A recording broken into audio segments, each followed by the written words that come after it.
Om Gurave Nama. Om Gurave Nama. Om Gurave Nama. Namaste, everyone, and welcome to this video looking at the chart of Meghan Markle through a Jyotish perspective. I have just completed 3 videos looking at the chart of Prince Harry, and because Meghan Markle is married to Prince Harry and has been in the spotlight recently, I thought it would be a good idea to look at her chart and try to understand what is going on, what is happening in their lives in relation to their actions and in relation to the public eye that is gazing on them. So if I count the number of planets in signs in Meghan's chart, excluding Rahu and Ketu, I'm just looking at bodied planets, then Gemini has a planet, Cancer has 3 planets, but excluding Rahu has Mercury and the Sun. Venus is in Leo, so that's another sign that has a planet, and then Virgo has 3 planets. So there are only 4 signs that have planets in the chart. This is different than Harry's chart. If you watch the video part 1 of Prince Harry, I show that there are 6 signs with planets in Harry's chart. Dhamma Yoga. That is Dhamma Yoga ruled by Jupiter. But when the chart has only 4 of its 12 signs occupying planets, this is called Kedara Yoga. Kedara Yoga. And Kedara Yoga is ruled by Mercury. So while Prince Harry's Dhamma Yoga is ruled by Jupiter, and that I talked about the significance of that, the fact that the Dhamma Yoga planet is ruled by Jupiter, very powerful. In Meghan's chart, the yoga, the Samkhya Yoga planet, in other words, the planet that is matched to a number of signs that house planets in the chart. In this case, 4 signs housing all the planets. So the Samkhya Yoga controller planet is Mercury. And so Kedara people who have all planets in 4 signs, these are people who are friendly and who are always wanting people to get along. They are about relationships, but relationships more from, say, an innocence or a childlike perspective. Mercury is a childlike planet, and so Kedara people want to bring people together. They want connection. They want connectivity, and they love nature. They love plants. Love trees. They love to go in the forest. They love to see wild animals and see the freedom of wildlife and appreciate that.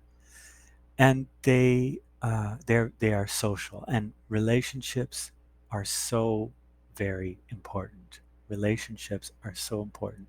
Kedara people do not do well being isolated. This is the teaching of my guru, Sanjay Rath. He has explained Kedara Yoga. And so this is what I have learned, I have understood from his teachings. So another point of interest in terms of Kedara Yoga is that to understand whether a person has a calling in life or whether they don't have a calling. Not everybody has a calling. Not everybody has a compulsion to do something. Some people are feelers and experiencers of life. Maybe they are developing themselves in many ways, spiritually and otherwise, without necessarily a pointed, single-focused calling that some people have. So we know that some people from a very young age, they may say, I'm going to be a doctor. And they just, from the age of 5 years old, they have it in their mind, and then every action they take is working towards that, and then they become the profession or the talent or whatever it is, and they pursue that with determination and focus, and they feel a calling. They feel that something is calling them, right? Now, from a Jyotish perspective, and again, this is what my guru has explained, is that when there are planets in the houses, or the signs ruled by the Samkhya Yoga controller planet, then that person has a calling in life. So in the case of Meghan Markle, she is Kedara Yoga, right? All planets in 4 signs. That's ruled by Mercury. Mercury rules Gemini and Virgo, Mithuna and Kanya. And there are planets in Mithuna and there are planets in Kanya. And so that shows a calling in life. And in fact, multiple callings. I mean, the energy of all of these planets, it's actually even difficult to interpret what is the calling.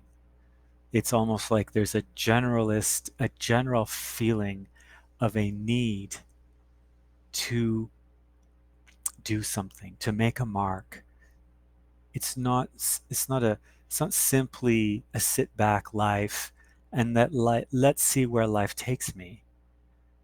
It's a more directed life path. And the person, the native, the person in question is directing, is pushing. There is a compulsion to work towards something. And so this is what we see in Meghan Markle's chart. If I go to Harry's chart, if I do the same thing for Harry has 6 signs housing all the planets. Remember, excluding Rahu and Ketu. 6 signs housing all the planets. Dhamma Yoga. Dhamma Yoga is ruled by Jupiter. Jupiter owns Pisces and Sagittarius. So again, there is a planet in the houses that are ruled, the signs that are ruled by Jupiter. And so here is the calling. Jupiter is the calling for Harry. It's more singular focus. And so what might that be? Well, Jupiter is teaching. Jupiter is following a righteous path. Jupiter is truth speaking the truth, cultivation of wisdom, and teaching. I mean, teaching is major. Fatherhood, and so on. So there is a calling. That calling is manifesting. Let's go back to Meghan's chart. So Meghan also has the same. So one thing they have in common is that they both have planets in the signs ruled by the Samkhya Yoga controller planet. So that means both the husband and the wife feel compelled to act, to move, to fulfill some purpose here on earth, to accomplish something on earth. Not everybody has that feeling, and that's okay. There's no judgment about that. People who have no planets in the signs ruled by the Samkhya Yoga planet, they don't have a calling, but they still have there's still value in living a human life. eradicating old karma, generating good karma for the future, holding back, restraining oneself from creating bad karma. That is such a valuable purpose to a human life. So regardless of whether you have a calling or not. Now, and also some callings are not good. It's not that a calling is always uh, beneficial. It's not always that a calling is a beneficial trait, because some people have a calling to do harm.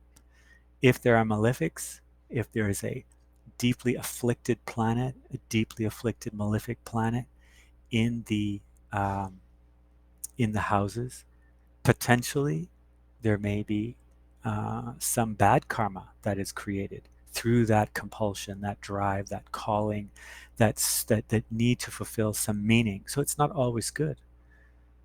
So sometimes having no planets might be good, or it might be good for this lifetime. Take a little rest between lifetimes. So that's one thing. Now, it's hard to determine which of these planets is really the one that is, pushing for the calling. But in any case, there are some other interesting aspects here.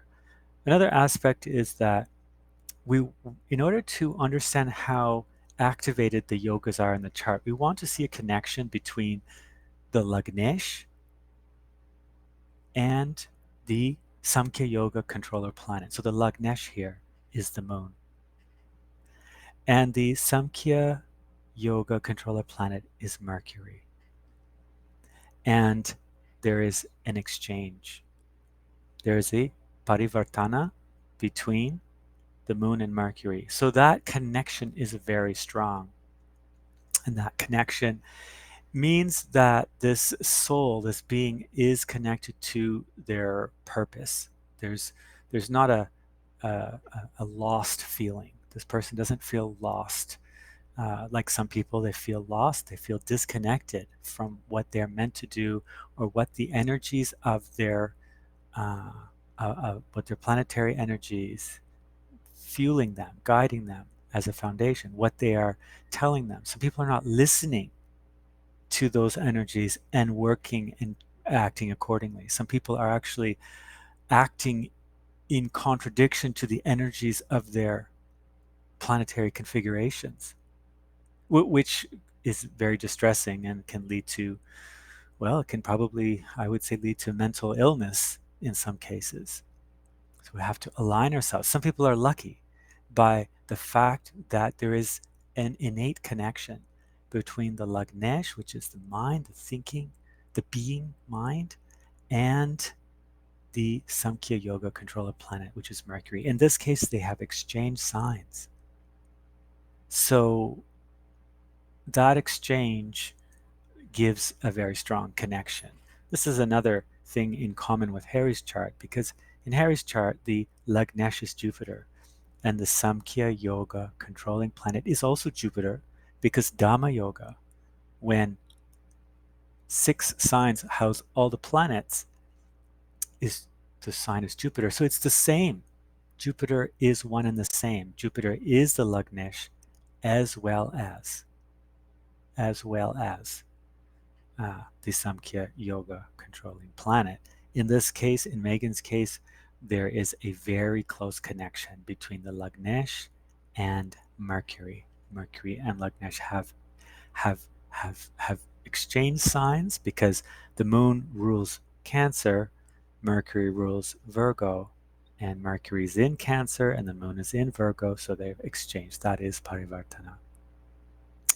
So that's really, really interesting. That shows a life, an active life, where one is creating karma, and hopefully that karma is positive.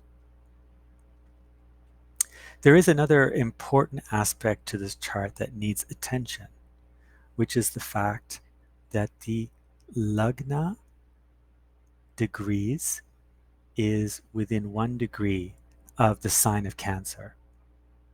In other words, if you change the birth time, right now the birth time is 4:46 a.m.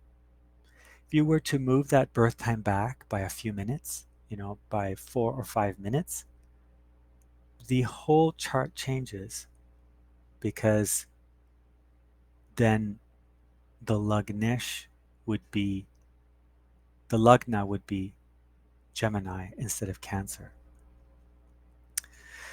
So first of all, any Jyotishi that is experienced will right away start to explore whether or not actually Meghan Markle is Cancer rising or Gemini rising.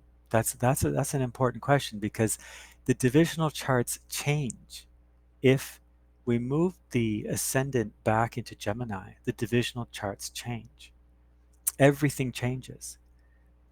And so we need to be careful and analyze the chart to see if we can rectify the time and ascertain whether Cancer is the right ascendant for Meghan Markle.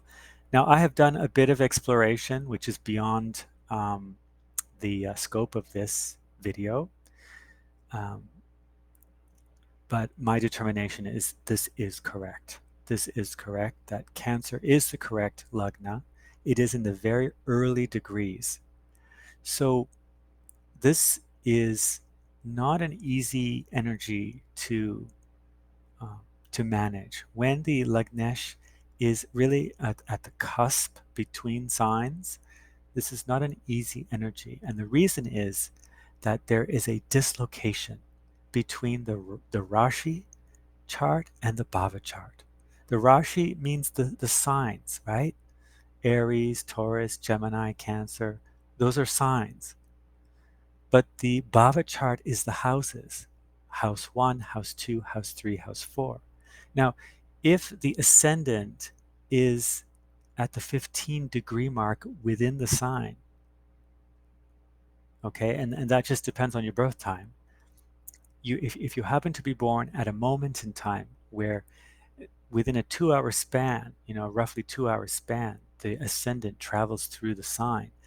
So you happen to land squarely in the middle of that sign. So the birth time lands you at the 15-degree mark in the sign, whatever sign that may be. Then the house chart and the sign chart, so the Bhava chart and the Rashi chart, have completely mapped together. And what that does is it creates a very stable and centered persona. Okay. Alternatively, if the ascendant degree is at the very start of a sign or at the very end of a sign, the Bhava chart and the Rashi chart, the Bhava chakra and the Rashi chakra, are now dislocated, so that some planets may be in, if the second house is Leo, then you see planets in Leo, but we have to see if the planet is in the second house or the third house. So there may be a case that the planet is in the sign of Leo, but it's actually not in the second house of Leo. The second house mapping to Leo for Cancer risings, right? Then this creates a dislocation. And so we have to study that and also understand that this experience of life, when the Lagnesh is at the very start of a sign or at the very end of the sign, this experience of life there's a difficulty. And some of that difficulty is either it's about self-knowledge, it's about how you see yourself, and it's also about what you project onto the world and also how people see you. So there's a confusion, a potential confusion. I mean, it doesn't have to be a bad thing. It doesn't have to be difficult, but it can be challenging. It's possible that an outsider, somebody interacting with the native that has this circumstance of the lagna degrees at the very end of a sign or the very start of the sign, they feel like maybe they're not entirely sure if they can read this person. You know, we all have an ability to read people, and usually, and some people are better at reading people than others. Some people are just more naturally gifted, and that has to do with the strength of their moon. If they have a very strong moon, then they can read people very well. And some people don't have strong moons and they can't read people. But even those people who can't read people that well, everybody can read people to some extent. Now, the problem is that somebody who has this situation with this degree in the Lagnesh, people may be left with a feeling that I can't read this person. I can't quite understand where this person is coming from, or why did they say that? What did they mean by that? And it's like, well, did they mean this or did they mean that? Were they this or were they that? Why was that? So it's a slight kind of what I would say, maybe trying to find the right words. I mean, the word that comes to mind is instability of the personality or the character, but that might not be exactly it. There is more, let's put it this way, there is a lot of exploration to be had about the self and who the self is when the degrees are, the Lagnesh degrees are in this situation. Somebody who is smack in the middle of the sign, 15 degrees, they are who they are. They're sort of, they're it's very simple, like they're very straightforward in their presentation. They are who they are. And those people might find it difficult to sort of be around or accept somebody whose degree is at the cusp between signs. Is it Gemini? Are you Gemini? Are you Cancer? Did you mean this or did you mean that? You know, where are you coming from? Why is that? You know, and so this may also, unfortunately, fuel some of the struggle, you know, of perception. So being on this grand stage with the world viewing, the world lens on Meghan is difficult, you know, and you know, I apply a compassionate lens to her situation, knowing what I see in the chart. So this is something to reckon with, something to understand. If I were talking to Meghan, I would want to know more about her experience in in understanding herself, as well as her experience with um, communicating, projecting her image to others, and whether or not there have been difficulties in in accepting people's reactions to her, you know, to what she has projected, right? Or maybe she's not intentionally projecting, but what people are experiencing. So it's difficult. It's difficult, and generally speaking, this chart is, it's not an easy chart to interpret. It's actually a bit challenging to interpret, and so that's what makes it so interesting and so, you know, so fascinating. Uh, so I will conclude my video now. In my next video, I want to speak about something that is actually really quite significant in the chart, and this has to do with the fact that Saturn and Jupiter are in planetary war. Saturn and Jupiter are in planetary war, and this explains a lot of what has happened in the public eye anyway. I mean, most of us only know what's happened from the public facing persona of Meghan, but there is more to be said. So stay tuned for the next video and I will explain more. Namaste.